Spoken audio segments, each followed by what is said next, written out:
Vijoličasti so vknjižili drugo zmago v tem prvenstvu in se ponovno vrnili na prvo mesto prvenstvene razpredelnice. Zmaga 3:1 proti dobrim Goričanom je vsebovala izjemno učinkovit prvi polčas, v katerem je dvakrat zabil Goran Cvijanović in enkrat Elvedin Džinić, in slabši drugi polčas. Ogleda vreden je bil še posebej prvi gol Cvijanovića v vijoličastem dresu, ki ga je zabil proti nekdanjim soigralcem, strelom od daleč, pri katerem je vratar Gorice Simčič bil povsem nemočen. Zmaga, s katero so vijoličasti utrdili samozavest pred gostovanjem na Škotskem, je imela tudi senčno plat. V enem izmed dvobojev je namreč nesrečno na komolec padel Elvedin Džinić, ki bo zaradi poškodbe z igrišča odsoten dalj časa. Kljub slabšemu drugemu polčasu, v katerem je Gorica rezultat znižala, pa so Mariborčani potrdili, da lahko tudi ob počivanju nosilcev igre premagajo vsakega tekmeca. Po tekmi pa so bili jasno z mislimi že na četrtkovem gostovanju na Škotskem, v katerem bodo branili visoko prednost 3:0 proti Hibernijam.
Tako končana je tekma med NK Mariborom in Hit Gorico. Rezultat 3:1 za domače, dvakrat Goran Cvijanović.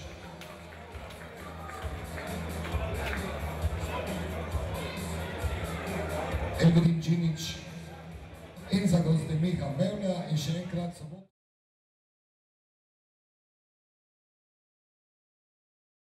Tako je, res je, rezultat kaže na prepričljivo zmago, vendar smo se kar precej namučili. Odigrali smo izredno lepih 35 minut, ko smo zadeli trikrat in to čudovite zadetke smo dosegli.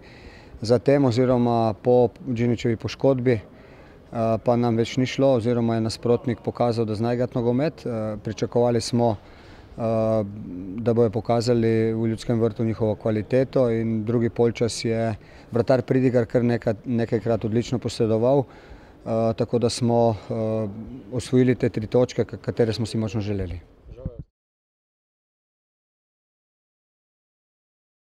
Nažalost se nam je to zgodilo, da Džinić nekaj časa ne bo nared. Jasno je, da je udarec hud. Želim mu, da bi čim prej okreval.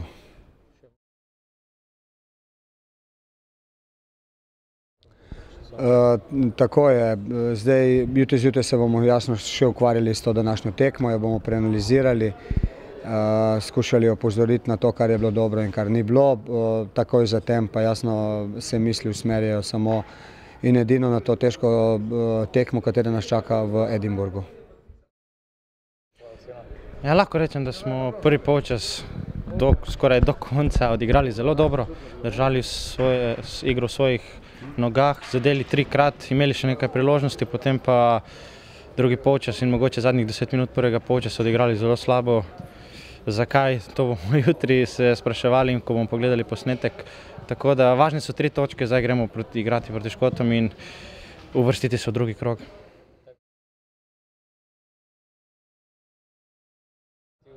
Dobro, za mene je bilo to nekaj novega, kajti prvič sem odigral proti svoji nekdanji ekipi.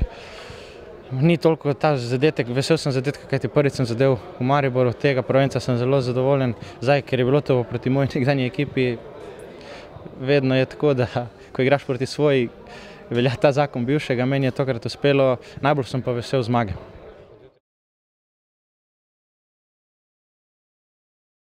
Tako, strinjam se, zdaj so na vrsti Škoti in tu se posvečamo samo tej tekmi in uvrstitvi v naslednji krog.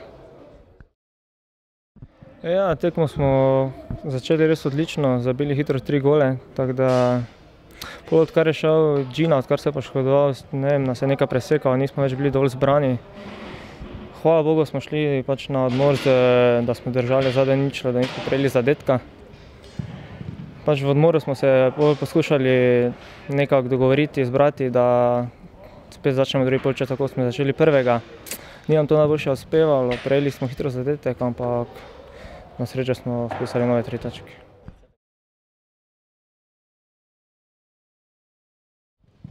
Ja, letos imamo res zelo močno ekipo, tako da konkurenca je res na vsakem položaju močna. Mislim, da lahko sestavimo 2 res odlični ekipi, tako da Evropo tudi za prvenstvo, tako da mislim, da do utrujenosti neke velike ne more priti.